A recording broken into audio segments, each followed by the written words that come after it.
Hello friends, यदि आप किसी भी SC ST कैटेगरी के पर्सन से आप प्रॉपर्टी परचेज कर रहे हो, रजिस्ट्री करवाने जा रहे हैं, किसी भी प्रकार की प्रॉपर्टी हो, चाहे फार्मिंग लैंड हो, चाहे रेजिडेंशियल प्लॉट हो या फ्री होल्ड ज़मीन हो, तो वहाँ पर खरीदने के, रजिस्ट्री कराने के लॉ क्या हैं, क्या क्या कानून हैं जिनका आपको पालन करना होगा। सबसे ज़रूरी बात कि अगर आपने मान लीजिए पालन नहीं किया तो रजिस्ट्री जो है वो शून्य यानी कि कैंसिल हो जाएगी, वॉइड हो जाएगी। ठीक है, तो कानून जानना बेहद ज़रूरी है। सबसे फर्स्ट में बात करेंगे कि SC ST ज़मीन पर कानून, ज़मीन जो कृषि की ज़मीन है उस पर कानून क्या है। देखिए साथियों, सेक्शन 98 प्रोविज़न करता है रिस्ट्रिक्शन बाय ट्रांसफ़र ऑफ भूमिधर belonging of the schedule caste, यानी कि जो भी भूमिधर शेड्यूल कास्ट से बिलोंग करते हैं उनकी ज़मीन आप चाहे मान लीजिए खरीद रहे हो, दान ले रहे हो, बंधक, पट्टा, कुछ भी आप बिना कलेक्टर की परमिशन के आप नहीं कर सकते। सेक्शन 98 में परमिशन लेना बिल्कुल अनिवार्य है, बिल्कुल मैंडेटरी है। Section 98 every mention is very clearly कि आप जब भी कोई प्रॉपर्टी खरीदेंगे तो आप विक्रय, दान, बंधक, पट्टा, वसीयत, तो उसके लिए आपको कलेक्टर की परमिशन लेना अनिवार्य होगा, पहली चीज़। ठीक है, बिल्कुल। अब सेकंड चीज़ है कि अगर मान लीजिए आप रेजिडेंशियल प्लॉट खरीद रहे हैं, फ्री होल्ड ज़मीन खरीद रहे हैं, तो प्लॉट खरीदने पर कानून क्या है। एक चीज़ मैं आपको और बता दूं, यदि मान लीजिए आप कोई लीगल एडवाइस लेना चाहते हैं related to property matters and civil matters and criminal matters, तो आप ले सकते हैं। हमारा कॉन्टैक्ट नंबर जो है वीडियो की डिस्क्रिप्शन में मेंशन किया गया है।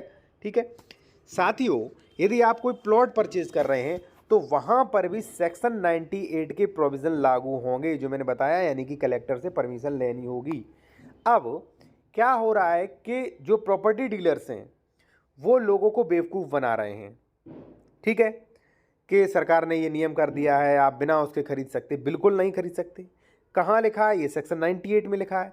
जो फिलहाल जो 2023 में लगभग जो योगी सरकार ने कुछ उसमें जो है अमेंडमेंट किया था, वो इससे रिलेटेड नहीं था, वो था टाउनशिप से रिलेटेड।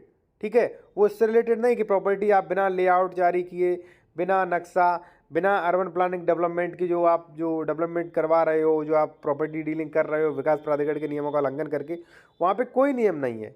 ठीक है, वहाँ पे मान लीजिए आप प्रॉपर्टी परचेज, प्लॉट भी परचेज कर रहे हैं, तो आपको देखना है कि सेक्शन 98 का आदेश हुआ है कि नहीं। आप नहीं देख पा रहे हो, कोई डॉक्यूमेंट चेक करवाना है कि ज़मीन सही है कि नहीं, वो भी करवा सकते। कॉन्टैक्ट नंबर वीडियो के डिस्क्रिप्शन में दिया गया है। साथियों, क्या करना है कि जैसे मान लीजिए आप प्लॉट खरीद रहे हो, तो वहाँ पे प्लॉट का भी परमिशन लेना जरूरी है। अब प्रॉपर्टी डीलर कहेगा नहीं जरूरी है, वो वकील के पास भेज देगा। वो वकील भी प्रॉपर्टी डीलर से पल रहा है और प्रॉपर्टी डीलर वकील के भरोसे है। दोनों एक दूसरे के दोस्त हैं, चाहे आप किसी से भी जाओ। ठीक है, इसलिए वो सही बात नहीं बताएंगे। साथियों, यदि आप प्रॉपर्टी डीलर कहेगा नहीं ये तो आवासी हो जाता है, इसमें तो आप आवासी का स्टाम्प पे करते हैं। मैं तमाम आपको हाई कोर्ट की रूलिंग दे सकता हूं जिसमें स्पष्ट मेंशन किया गया है कि आप आवासी का स्टाम्प पे कर देने से या रजिस्ट्री में आवासी लिखाने से वो ज़मीन जो है उसका लैंड यूज चेंज नहीं होता है, वो जो है सेक्शन 80 या 143 में कन्वर्टेड नहीं मानी जाएगी।